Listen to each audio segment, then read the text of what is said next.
Welcome to the 3 Knockdown Rule. Starring Mario Lopez and Steve Kim.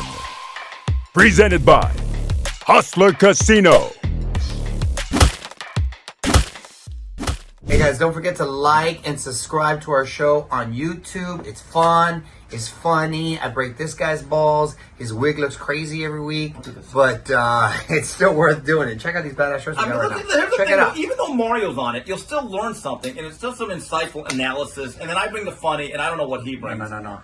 What are you talking about? I'm the star of the show here. You bring the grumpy. Oh, but the grumpy. Anyway, like and subscribe. Yes, 3 please. Knockdown We Rule. appreciate you. Ladies and gentlemen, the 3 Knockdown Rule brought to you by Hustler Casino is in effect. I'm Steve Kim, joined by our co-host and star, Mario Mariscos Lopez. That was good. Oh, was dude, good. we got to flurry that. Wow. We got to flurry that. That was an obscene amount of food I consumed that day. Yes. Obscene. You too. Very impressive with Thank your you. spice level. Thank you. Yeah, make sure. We got to flurry that. More on that later. All Shout right. out to, you were going to say Smoking Screw Tim. Tim. Screw Tim Frazier. You're basically Yeah. Screw Tim Frazier right there. Fine, Eddie Harrigan. Oh, wow. Smoking Tim Frazier on the ones and twos. And the bout sheet for this week's show, Ring 3 review. The Pac-Man returns, Usyk-Dubois rematch, and bam, Rodriguez in action. And we want to let you know this podcast is sponsored by Hustler Casino, where the heat isn't just outside, it's on our gaming floor too. All summer long, the prizes are getting heated up at LA's only luxury casino. Play your favorite game, Baccarat, Blackjack, Poker, and more to earn entries for their summer cash drawings on July 8th and July 27th. They're giving away $1,000 every 2 hours from 2 p.m. to 10 p.m. Hey, that's serious summer money just waiting to be won. Don't miss out. Stop by and get in the game. Round 1. All right, let's get started. Round number 1 from the Louis Armstrong Stadium in Queens, New York on the Zone pay-per-view. The main event of the night. We'll start from there. Mario, is there any more popular a fighter right now on Twitter, boxing, or social media than Hamza Shiraz, who once sat right in the seat after what he did to Edgar Berlanga, the former king of New York, in 5 rounds? Oh, sweet. 80 slow yeah, clap. oh, wow. He's worthy of an 80 I didn't know slow you were that much clap into right it. there. Okay, yeah. Speaking of 80 slow clap, he was a doppelganger for the classic 80s character from Superman 2, Zod. Kneel before Zod. Tell me he didn't look like that dude. He did. With the wig was on point. It's super thick with the wave, and then the beard, the way it was mad. You know what I'm talking about? And he was Berlanga's kryptonite. He was very good, Kim. Thank you. Very good. Listen, when we first started watching the fight, because we saw that together, he still looked to us. I'm like, wow, he still looks pretty frail, for lack of a better word. Yeah. He's a tall guy, but I'm like, did he fill out enough for 168? Because Berlanga looked actually really good shape. Yeah. Solid, put together a big 175. But hey, that's why they fight the fights. Because my man went out there, I thought fought a very, very smart fight, was starting to utilize his jab going upstairs, downstairs. I wanted to see it pumped out a little bit more. But what really impressed me about him is when he did come on the inside, those sharp, crisp little uppercuts and hooks, he was so clever, and they're much like the other tall young fighter who I really like. Fundura, much like a Fundura with those long arms, he was there to really do damage to Berlanga with these short hooks and uppercuts where you thought Berlanga might have the advantage. He really started to pick it up once he got into his groove and got a little bit warmed up. I think he needed to adjust a little bit. That was a lot of weight coming at him too. He hadn't felt the power at that weight class. It was obviously his first time. Berlanga is, if anything, a big puncher. But man, he made some beautiful adjustments. I would like to see him go to the body a little bit more, but he puts his combinations together so nice.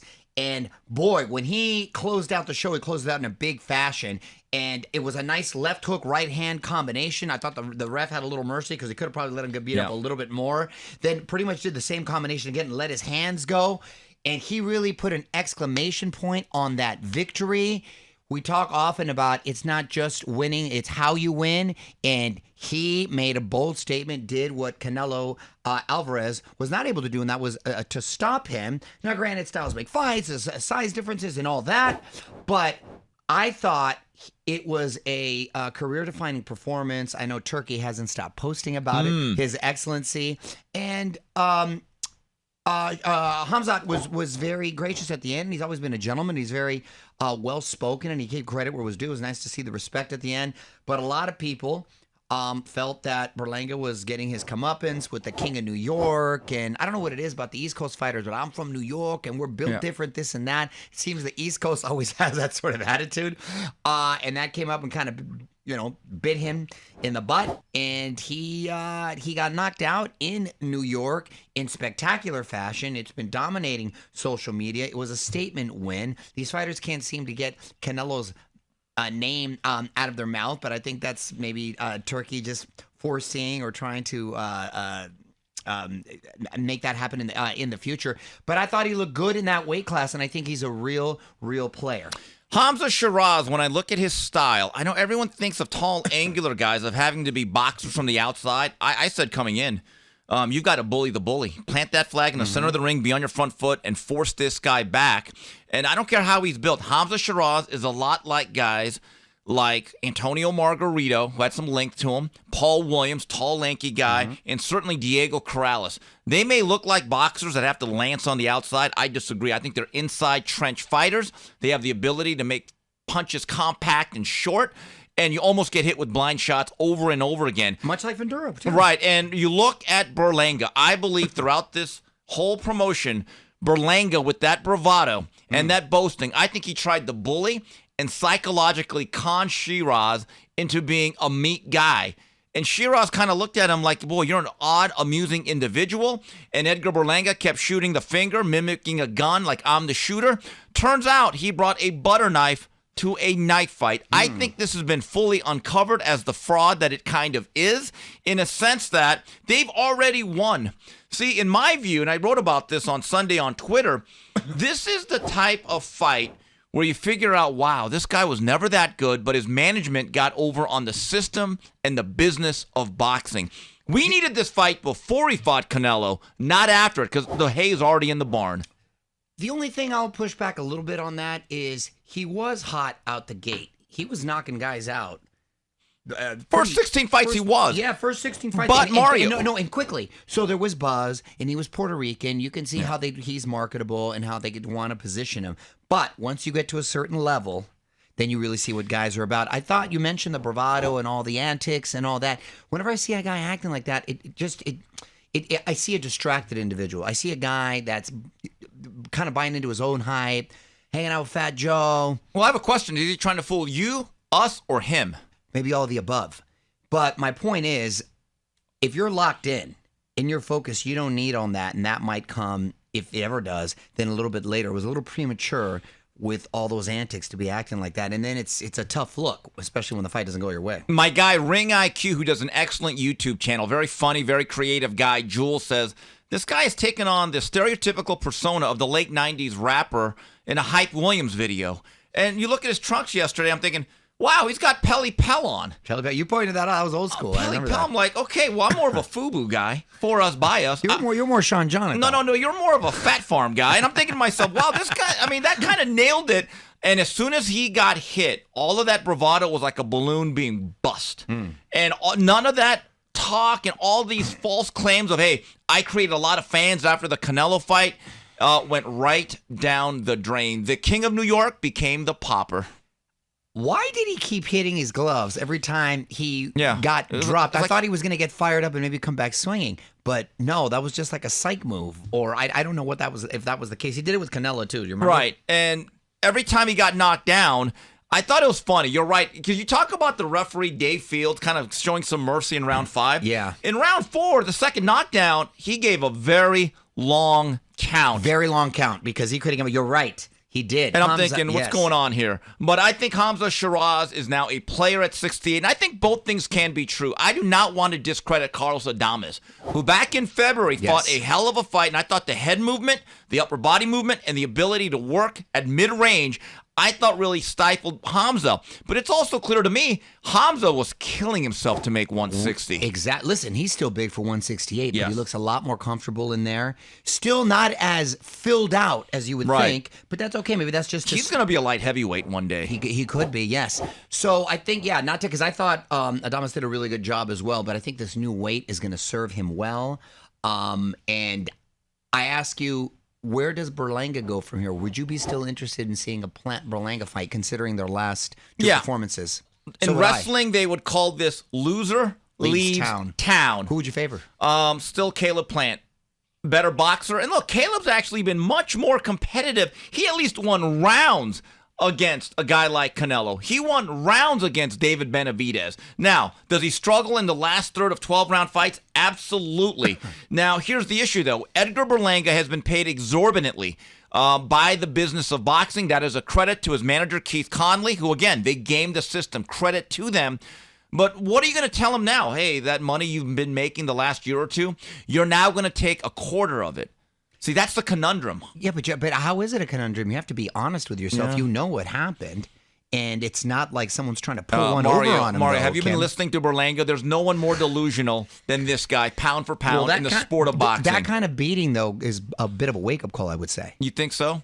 Wouldn't you? I would think so. If I took a beating like that, I would think so. We shall see. Also on this card, in what was the co-main, but you talk about the exclamation point of Shiraz, I thought a statement was really made by Shakur Stevenson, pounding out a decisive 12-round decision over the hard-charging William Zepeda. Mario, if this is the baseline performance for Shakur Stevenson, I don't want to hear any talk of Tom and Jerry. I thought this was an excellent outing for Shakur. You know I've always been a big Shakur fan.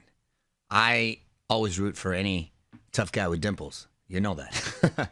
But Shakur really impressed me in the sense that he stood right in front of him, was very slick with his defense, even though he got hit more than he's ever been hit before. Zepeda threw it would seem like a million punches in the fight, so of course he's going to get touched here and there. But the way he was able to kind of parry, counter, slip, roll, move, roll, it was very, very impressive. I still think he's the cream of the crop of that weight class. I think it doesn't get better than him.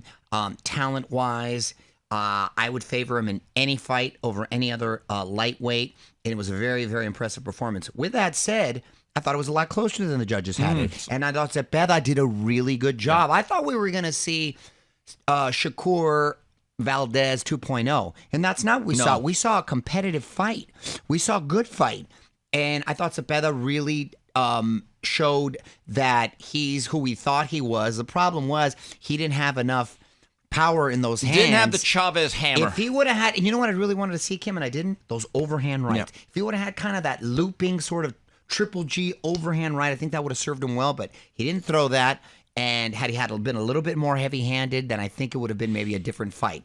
Even though he does have a lot of knockouts, it's still by accumulation as opposed to a bludgeoning, because I don't think that the power is there. So I thought it was a good showing for both fighters, but Shakur definitely deserved the nod. Zepeda remained who he was, and I respect that. And I thought after 5-6 rounds, I'm like, this is pretty close. Pretty good fight. The activity level was really, the activity rate was just incredible. But in the second half of the fight, the class and the technique, and you know that old saying, there are levels to this. And it wasn't like every round was a blowout. I mean, sometimes you win in the margins, as they say. Shakur Stevenson's sharpness and his accuracy and his poise.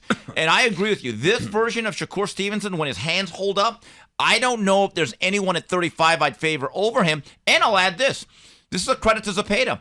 I don't know if anyone gives him this much trouble, because no one has that type of activity for 36 minutes. That was a very well-prepared, well-conditioned. I think the two fights with Farmer did him really good service. That I think Zepeda, you're right. I think he's in the mix with any other fighter other than Shakur. Also on this card, the new WBC Junior Welterweight Champion, Subriel Matias, ekes one out. Split decision in 12 rounds against Alberto Puello. Thought this fight could have gone either way. But there's a lot of conjecture about this decision, which kind of opened up the main portion of the pay-per-view card. David Morrell, split decision in 10 over Imam Katiev, 95-94 twice, and then 96-93. Mario, here's my view of it. I thought Morrell won some rounds. He may have won 4 or 5. I didn't see him winning 6 or 7. And with that knockdown, you got to win 6. I think this was a bad decision. I agree with Puello. It could have gone either way. This particular fight, I wasn't scoring it, but we were watching it together. And just by watching it, and, you know, we're having drinks, we're hanging out, I was shocked by that decision, especially because of the knockdown. Yeah. And he was retreating the whole fight. I thought, how do you say his name? Katiev. I thought Katiev looked strong in there. He looked busy. He was the aggressor. I thought that was a really bad decision, I'll be honest with you. Yeah, and really as they say about Katiev's strength in the motherland of Russia, like bull. And look, like Morrell's a talented guy, But at 175, he's looked a lot more human than he did at 168 when he's just cutting guys up and blowing through them. A little dose of reality. Look, I was at his light heavyweight debut against Hot Rod Kalaje and Carson last year, actually at the BMO Stadium. He looked okay. Lost to David Benavidez, no shame in that. But you saw some of the limitations. The fact that he struggled now for basically a third straight fight, it's a little bit alarming. And you just wonder if he's active enough ever to get that real professional seasoning. Overall, Mario, I thought this was an excellent card, certainly a lot better than the one in Times Square. My only critique, and I was keeping track of it, Mario, we do not need 35, 40 minutes of a halftime show after every single fight. Well, we've said that before, and I agree the card was entertaining. We didn't switch over to the UFC once. That's only because it wasn't on till later. Let's be honest with our audience here, Lopez. But at the same time, I think it held our interest from the beginning. Yeah. All the fights were pretty good. Wasn't that the consensus? Everyone there too. I thought the fights were all pretty. You know good. what also held our interest?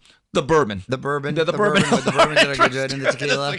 That was it. Wasn't that good? Oh, that was good. See? 100 proof. Oof. Yeah, 100 proof right there. So I was feeling it this morning.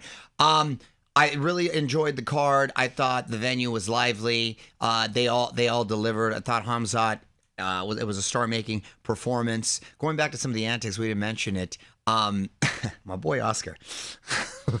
You knew he was clapping back. Oh my gosh, I knew he was clapping back. I wonder how long that will go on. But I mean, only forever. Is he still wearing the wig? Oh yeah, he's keeping at him. But why would Berlanga want to choose? Because regardless of what you want to say about him, you cannot knock his resume, and so you can't go back and forth, tit for tat for that. This is no exaggeration. Oscar probably has about 25 to 30 victories that are better than anything Berlanga has done in his career thus far. That's the truth. Well, that's my point. Why would you even that's want a to losing entertain? battle. It's a losing battle. Why would you even entertain that? And right now, Oscar is at the I don't give a AF No, you're right. stage of He's his at life. that- yes, That's you're the last guy I'm getting into a battle with. I'm going to tell you that right now. Very, very. And he's got FU money. That makes him even more dangerous. Yeah. Mario, hearing rave reviews from people that were there, New Yorkers, like my good friend Amilcar Barnett, has a really good YouTube channel, Maestro Boxing. He's a New Yorker.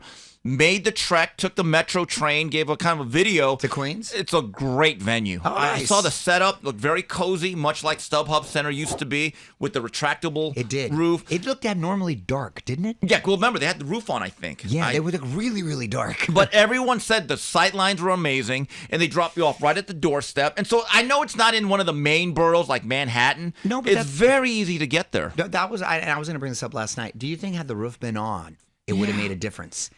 With the atmosphere, because for some reason it seemed cavernous to me. Did it? Yeah, I thought it was watching. I thought it was really dark. I mean, I liked it. It made it feel like a club show, Yeah. but I didn't know there's something about outside, especially Yeah. in summertime. You got to take advantage of that, right? You know, I'll never forget one time I'm at the Houston Astros. What they call it? Minute Maid Field. Yeah. They had Park. they had the roof open, so it starts raining. So then during the undercard, they put the roof on. The humidity in that place, it felt like a sauna for about 40 minutes, and they were just waiting for the rain to end. And when it came out, the temperature dropped like 20 degrees in about a half hour. Never seen anything like that. Yeah, and steam went up the roof. Yeah. Overall, quick question: do we give Turkey Al-Sheikh credit not for just putting this card together, but the fact he made the Tom and Jerry statement, put fighters on notice, and all of those fights were pretty damn good? Does he get an assist on that?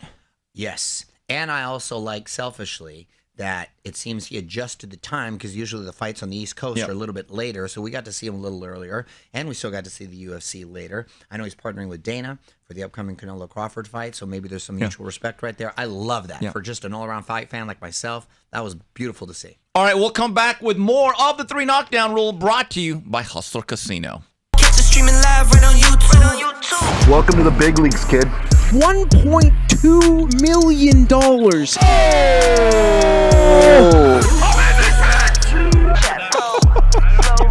And I'm losing in this fucking game. What the fuck? There's a 400K flip. If I win by way, you get 10 grand. Fucking For my fans. Tap. Wow. All in a call. I'm not fucking leaving. Raise it up. Hey, folks, are you looking to get involved with 3 Knockdown Rule and sponsor our show? We have some spots available. Please email us at info@boxbid.io. Once again, that's info@boxbid.io. Boxbid is an online platform that helps professional boxers connect with their fans by providing exclusive Fight Week merchandise, memorabilia, and sponsorships. You can even buy a shout-out on Boxbid. Boxbid.io handles our sponsorships, and we are proudly working with Boxbid.io. Review preview. And we're back on the 3 Knockdown Rule, brought to you by Hustler Casino. Now, it is time to look back at some of the fights taking place and that have taken place and are going to be taking place this Saturday. Last Friday night, MSG on Netflix and Chill. The third time was not really a charm, but it's Katie Taylor with a 10-round decision over Amanda Serrano. Mario, I'll be honest with you, I thought the first 2 fights were heated. They were fiery. They were wars. This one was much more measured. It was more of a chess match. And quite frankly, I don't want to call it a dud, but it was a little bit of a letdown. Yeah, look, I don't disagree, but the crazy thing is, and it's ironic, because it was offered on Netflix and essentially free if you have the streamer, I heard so many casual fans and people that aren't necessarily fight fans that loved it because they were exposed to maybe that high stakes fighting for the first time. So many people reached out to me, are you watching this on Netflix? And I'm like, wow, you're watching this? I was just thinking to myself, and they loved it. So it really does matter. So I really hope, I say this because I really hope that the Canelo Crawford fight, which I think will do huge business, is just a prelude of many fights on Netflix to come, because I think it'll raise the level of the sport and the awareness level. Netflix was smart too, because they literally made it the first thing you saw every time you logged in for 2 weeks leading up. So it was literally in everyone's face. Yes. Oh, that's cool. So that and again, that's how you get casual fans and sports fans to come. I just want to give a mild rebuke of one of the broadcasters that's had a great career, Ariel Helwani. I have a lot of respect for him, but so they're beginning the broadcast. I'm thinking, okay, let's just watch this, and he's in like one of the bowels of it. And so he says, and he referenced Ali Frazier. And I'm thinking, okay, maybe Taylor Serrano's the Ali Frazier of women's boxing. It's a little bit of a reach, but okay. But he says, no. And I really believe that with 17 titles on the line tonight, this is the card of the century. And I went, bro. Okay, yeah, you went too hard right there. You went way too hard. I was like, what? I was like, oh, Ariel, I know you're getting paid well. Your job is secure. I would have just stuck with the Ali Frazier comparison. Wow. Anyway, all right. A little hyperbole. All right, moving on. This weekend, check your local listings and clear off your day. Ladies and gentlemen, it's Boxing Palooza 2025. We'll start in chronological order. From London, England, it's the rematch for the heavyweight championship of the world. I think there's going to be about 80,000 people here, Mario, as Alexander Usyk rematches with Daniel Dubois. Here's the thing. Usyk has cleared out the division and has beaten the other champions circling the block. decisively. He's circling the block, and he got this rematch, or Dubois got this rematch, because of a, quote, controversial low blow that people think he should have got knocked out. Had it been close afterwards, I would go with that narrative. But the fact that Usyk ended up knocking him out, I think is a huge difference. Now, granted, maybe Dubois does have that particular style that's going to give him fits. Maybe he's coming in a little more polished and confident and make it interesting. I guess we'll see it again. But I still like Usyk very, very big. So do I, but let me add a little details there. In fairness to Dubois, since that 9th round stoppage of August 2023, Dubois has bounced back with Jarrell Big Baby Miller, stopped him late, stopped Filip Hrgovic, who was #1 rated, and then he beat Anthony Joshua. So right now, Ring Magazine has him #2 in the division. This is a worthy re-challenger. Not just, I said the controversy shouldn't have been as heightened, but with that said, yes, you're absolutely right. He is the most worthy. He is the most deserving, and he's on a high, and he's a big, young, strong guy. I got to spend some time with him when we were in Saudi Arabia. Big guy, burly guy, really nice guy, was in the gym. We were training together right there, really cool. So, no, he's very deserving. I think because of the circumstances last time, he's going to go in with a lot of confidence. I think it's a dangerous, good fight. So, by all means, I wasn't trying to diminish that. I was just talking about the perceived controversy. But yes, he continues to get better, and he's riding high on a lot of momentum right now. Look, I like Usyk in this fight, but these things can matter. Yeah. Keep this in mind. Usyk is now 38. and he's gone 24 tough rounds with the big guy. We don't know what that took out of him against Tyson Fury. Dubois, still only 27. Ooh. That's a young. No, that's all that thing's about. Yeah. That's hey, no one knows more about age not mattering than me. Trust me. Also, you do admit you're about as old as I am. Anyway, Saturday. Don't get crazy. From Viva Las Vegas on Amazon, pay-per-view. You know what? Call it a comeback, with all due respect to James Todd Smith. For the WBC welterweight title, Mario Barrios defends against Manny Pacquiao. Mario, I'm going to be honest with you. Last year or two, if you would have said, Steve, you're going to be doing a fight preview that involves Manny Pacquiao, I would not have believed it, yet here we are.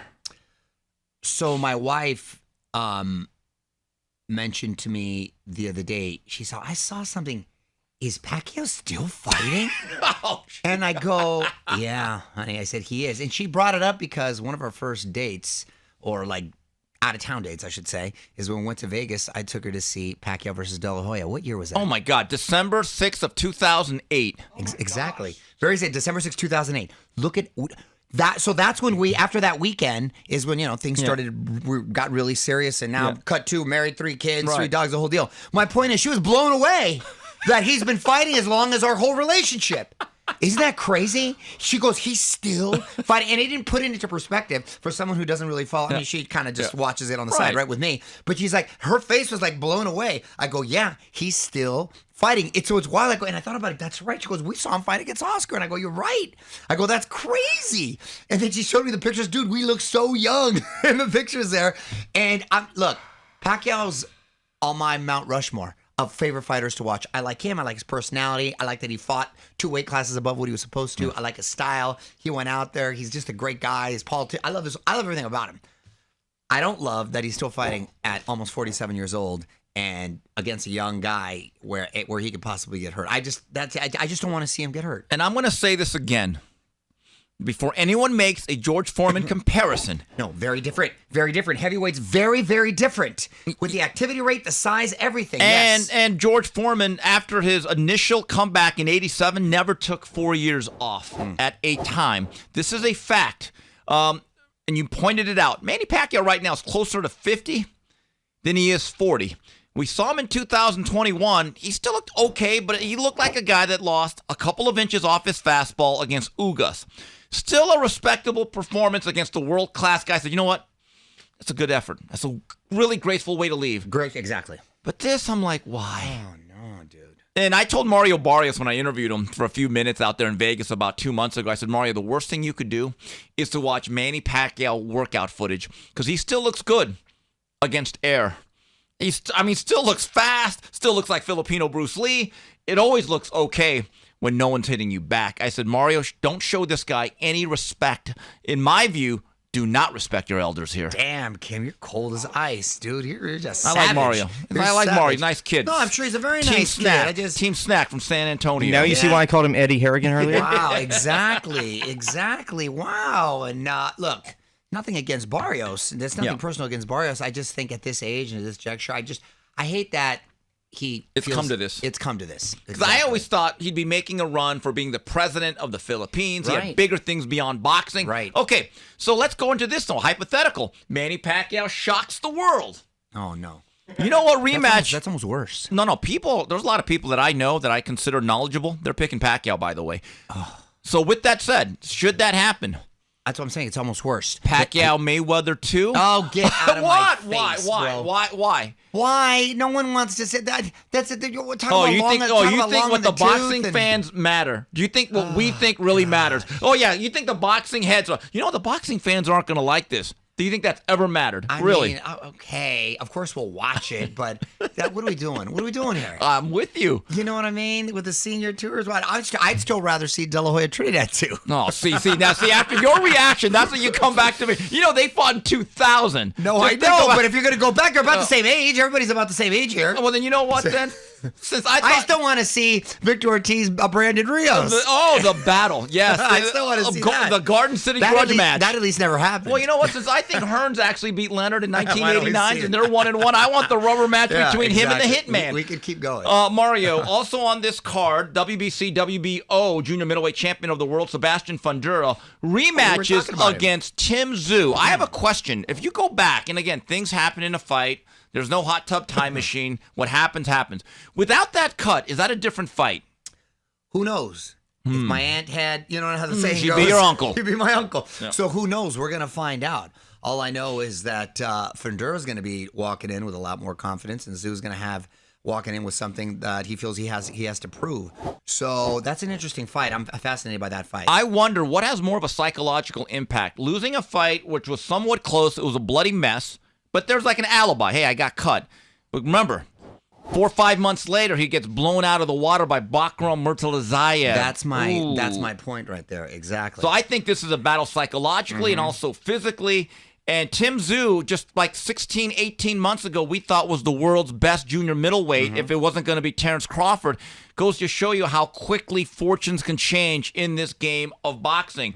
Also, on this undercard, Isaac Cruz takes on Angel Fierro, and then Brandon Figueroa takes on Joet Gonzalez. Good luck to Frank Espinoza, our good buddy out there. Then Saturday, from the Star in Frisco, Texas, on the Zone, WBC WBO Super Flyweight titleist Jesse Bam Rodriguez takes on Fumele Cafu. I like this fight, and I'll tell you why. Cafu's not well known, but unlike some of the other more well-known legends that he has faced, this guy is in his mid-20s, 26 years old, and I saw him in Japan when he beat Kosei Tanaka. I'll make a prediction right now. I think this is a tougher fight than some of the bigger names Bam has fought. I think it's a real fight, and he's going to have to really be what I don't like. He has not fought since November. Listen, credit to him for taking this tough fight. Bam, with all that said, is one of the most naturally gifted, talented fighters out there right now. Really high on this kid. Should be on the pound-for-pound list. What an impressive resume. Love the way he pivots and shifts and the punch selection, the combinations he puts together. I don't love that he had the time off, but yeah, that might make it all that more interesting and competitive. And by the way, it was announced in November he's going to have another unification bout should he win against Puma Martinez. So even though he's getting a late start, this could still be a banner 2025 from San Antonio's finest. News and notes. All right, Friday afternoon or Friday morning, we all woke up to the news that Tank Davis, somewhat scheduled, and we'll get into this, to face Lamont Roach in his rematch August 16th in Las Vegas. Once again, some more domestic issues, allegedly, and he was arrested. Oh, boy. Well, we've been here before. That's the thing. And correct me if I'm wrong, but we've been here before, and the show went on. And Hector Luis Garcia, early 2023. Right, and he still performed well. Obviously, it's not a great look. And I hope the show goes on this time because that's one of the fights I've been looking forward to most to see if Roach is able to do it again, or was it a fluke, or will Tank make the adjustments. I think this bodes well for Roach in the sense if there is a fight. If there is a fight, because it hasn't been announced yet. Because I don't care what you're dealing with, it's still a distraction. You're not going to be as locked in and focused with. There's people that thrive off of multitasking. We mentioned Pacquiao. He was the best I've ever seen. Dude shooting a movie, doing karaoke. Was never arrested, though. Never. No. You're right. You're right. But I'm saying as far as different stuff. So he was arrested, but he's out now. On bail. So it remains to be seen. Hopefully it's still... the fight is still on schedule, and I think that'll make things very interesting because the winner, I think, will have a lot of hype. Maybe for Shakur Stevenson, because I'd love to see the winner of that fight face him. I want to see this fight because I thought Lamont fought extraordinarily well. Right. I thought he may have won it.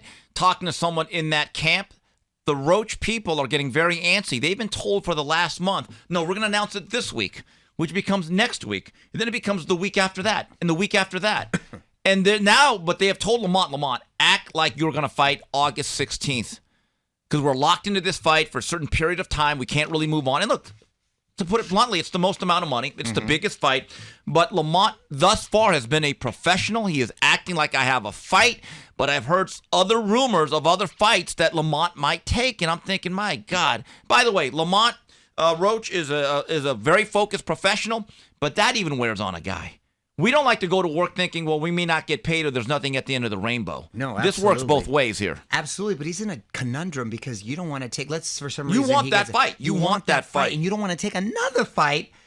God forbid it doesn't go your way, and this one goes by the wayside, or whatever the case may be. So fingers crossed, prayers up, that one comes to fruition. And I guess with Tank, it's the same girl that he had issues with before. Hey, guys. They need to break up. Yeah, you may want to break up there. They need to break up. Yeah.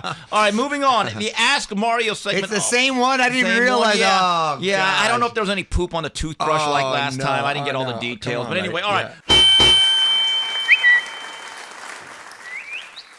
Moving on to the Ask Mario segment of the 3 Knockdown Rule. Here's one from Ricardo Hernandez. Is Fat Joe to blame for Edgar's loss? And what day is the Edgar Berlanga parade? Well, he leaned all the way back. All the way back. Listen, I happen to know Fat Joe, really nice guy, but I'm getting such a kick out of him on social media because there's these clips that have been going viral of him telling these tall tales, or pardon me, allegedly. Yeah. Dude, some wild stuff. Like he walked in his high school, what was it? And he ripped off 50 kids, took their lunch money and all their stuff, and the kids were helping him carry the stuff to the car. I'm not lying. There's some questionable tales. There's some questionable tales. And the last one, because dude kind of walks kind of a little peculiar with his legs, and he said there was a shootout where he lived, and then he jumped over a bush and he landed wrong, but he never got it fixed, so it caused his legs to be. He's knock-kneed. He is knock-kneed. Dude, the guys that are doing the interviews can't stop laughing. Dude, but those are just a couple off the top of my head. I go, my dude is great with the stories. Yeah. As for Berlanga's victory parade this time I forgot around, the original question. You were talking about Fat Joe. I've been told by a very good source that he is commissioning a float of himself for the Macy's Day Parade. He'll be right in between Snoopy and Garfield, so I'll be watching that on Thanksgiving morning. Here's one from Will Lynch. After seeing Shakur Stevenson's dominant performance against Zepeda, who, in your opinion, presents the biggest challenge for Shakur at 135 moving forward? Would you say Stevenson is the man to beat at 35? I said that earlier. Yeah. And yes, it was dominant, but at the same time, very competitive, if that makes any sort of sense. Look, I think the only way you're going to get someone to be successful against Shakur is they've got to have power. You're not gonna that's Tank then. That is Tank. So I'm saying, that's my point. You're not going to outslick him. His boxing IQ is great. He's fast. He's a southpaw. The kid's got it all. And he can crack, but he didn't have that power like Tank. Tank's the kind of guy that one of those counters, he might change everything, and he can close it out. You know what? With that said, Roach looked pretty strong when he moved up. He could think right alongside with Shakur. I'm just telling you. So I'm saying those two, I think, are probably. Wouldn't you say those two are probably the best? Lamont will not run into some of those counter shots. In fact, he'll lay his own traps. And remember, they sparred. And Shakur says Lamont can fight. They have mutual respect for each other, which could be a good or bad thing for guys watching. Right. Here's the other issue. Tank fights at a very measured pace, though. He does not bring the volume of Zepeda. Keep that in mind. Oh, here's one from one of my favorite guys, Kevin the Trucker One. He's got some masterful memes. He's the Picasso of Twitter. Which quote-unquote Puerto Rican fighter was more disappointing, Berlanga or Felix Verdejo? They were both hyped up to be the next great. The one, and I'll tell you who, the one that got charged for murder. What was his name? Verdejo. I love Verdejo. That's Verdejo. Early on, I did. Here's the difference. That's disappointing as far as just the way it flamed out. Didn't he got convicted? Didn't he? Well, he's in jail now. He should be. As he got. What did he kill his girlfriend or something? Yes, right? pregnant girl. Oh, it was one of those things. Well, that's definitely more disappointing. It was a Ray Carew thing. Yeah, and he had a lot more talent. He was much more marketable. He was a friendly guy, but somewhere around his 16th fight, it just leveled off. Never got any better. I heard there was focus and discipline issues. I will say one thing for Berlanga. At least he cashed his lottery ticket. Yeah. Berlanga, to me, at this point now. How much money do you think he made? Oh, for that fight? I think he made $8 to $10 million. This last fight? No. For the Canelo fight, correct. This one, at least a couple million. He's good. So my guys made 10 to 12 million. From a financial standpoint, his career is a success. It's like Milli Vanilli after you found out they really couldn't sing. They've already got the platinum albums. They gave back the Grammy, still made a lot of money, Rob and Fab. And guess what? I still like Milli Vanilli. I still listen to him. Very good. Yes, you know it's true. Felix says, who takes over Top Rank after Mr. Arum? Oh, easy. Todd DeBuff. Yeah, Todd DeBuff. Todd Rank. He's been the president for at least 12 to 15 years. And their biggest issue now, and I talked to Bob about a week and a half ago, and I talked to Todd a little bit off the record on Friday, they believe that they're going to have a new television deal and various outlets at the sometime around the fall. Good to hear. Good to hear. We've had Todd in studio here. We'll have to get back to him when he signs that deal. Absolutely. And here's one from Ryan Longer. Any update on the Canelo versus Crawford undercard? Mario, one fight that I heard about that could be in the offing, and it'd be a great, colorful fight. Tom Loeffler's guy, Callum Walsh, who he's developed, against Fernando Vargas Jr. Oh, I like that fight. See, I really like these young, up-and-coming fighters that are just about to go to the next level. And test them. That test them on right there. That is the type of fight. I really hope that comes to fruition, and I've been hearing rumors about that as well. That's the type of fight that you should stack undercards with. Yeah. Those type of fighters, those type of not fights. Not house fights, not A side for blowing out the B side. That's good. Yeah, let's say the winner here, you move up the ladder. That's the way it works.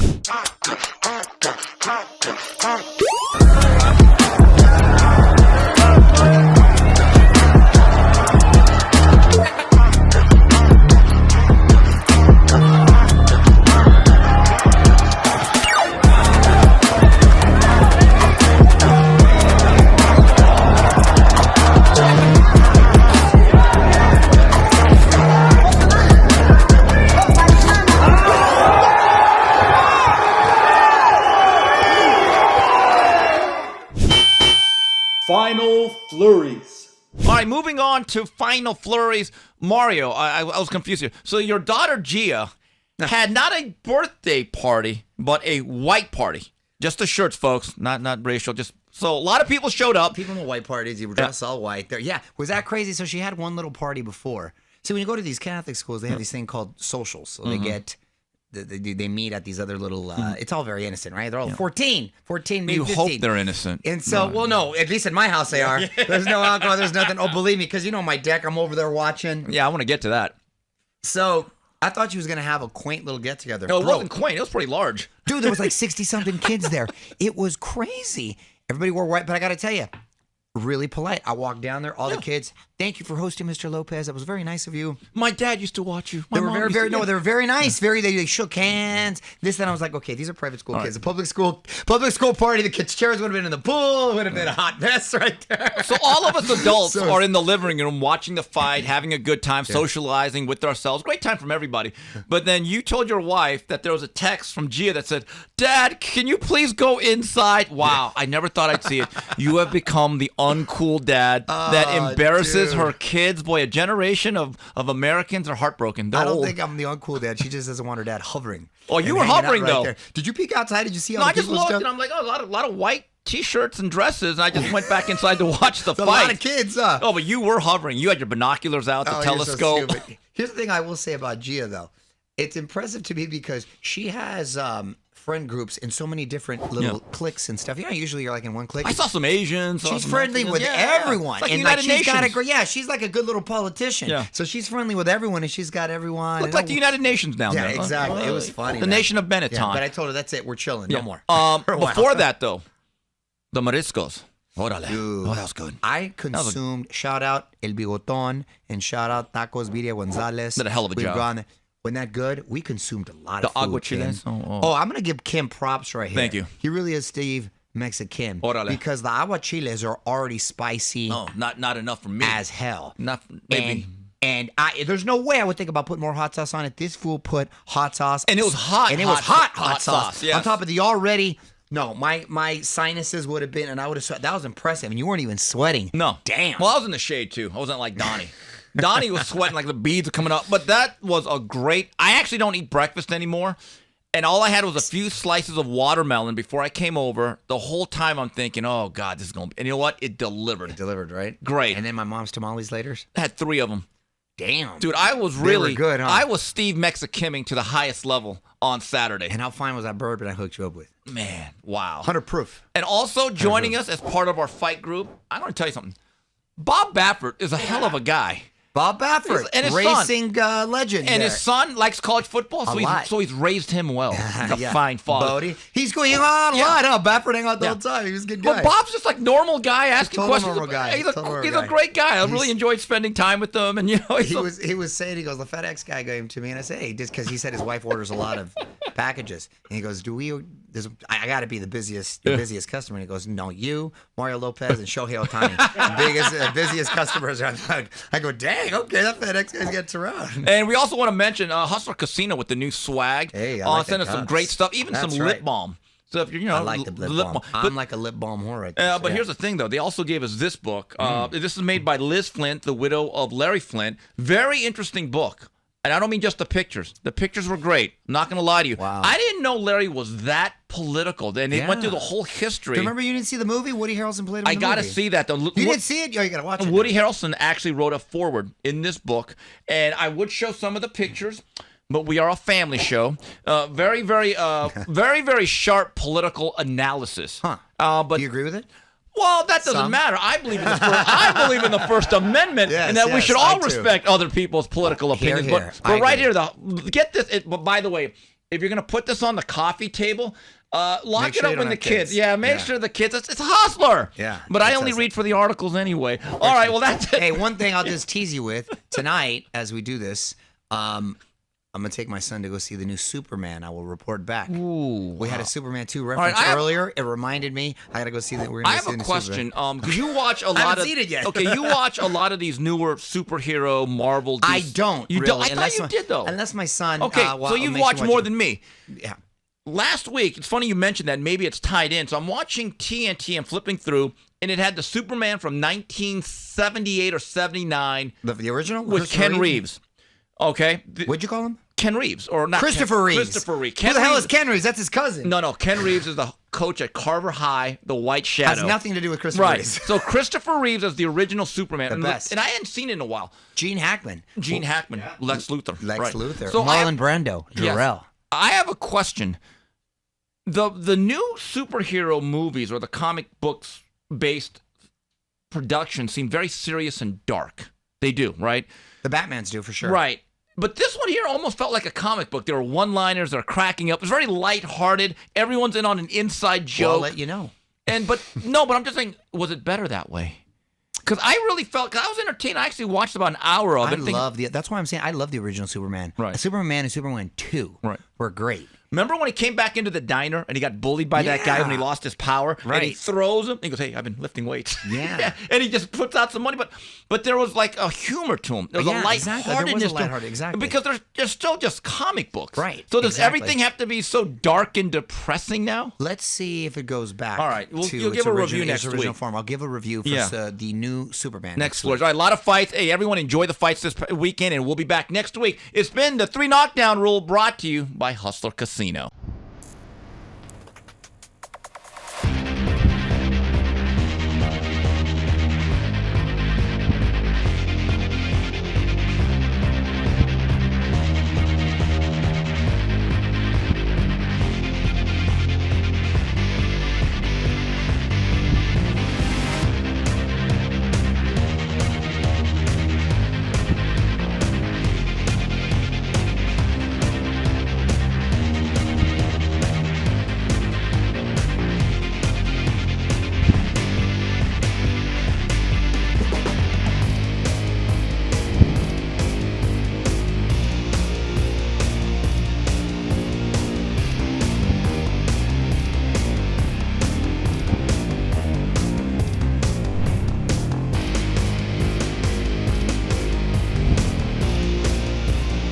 Hey guys, don't forget to like and subscribe to our show on YouTube. It's fun, it's funny. I break this guy's balls. His wig looks crazy every week, but it's still worth doing it. Check out these badass.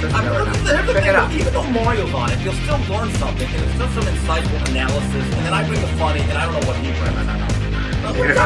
I'm the star of the show here. You bring the drum. Oh, I put the drum. Anyway, I'll bring the drum. Yes, we appreciate it.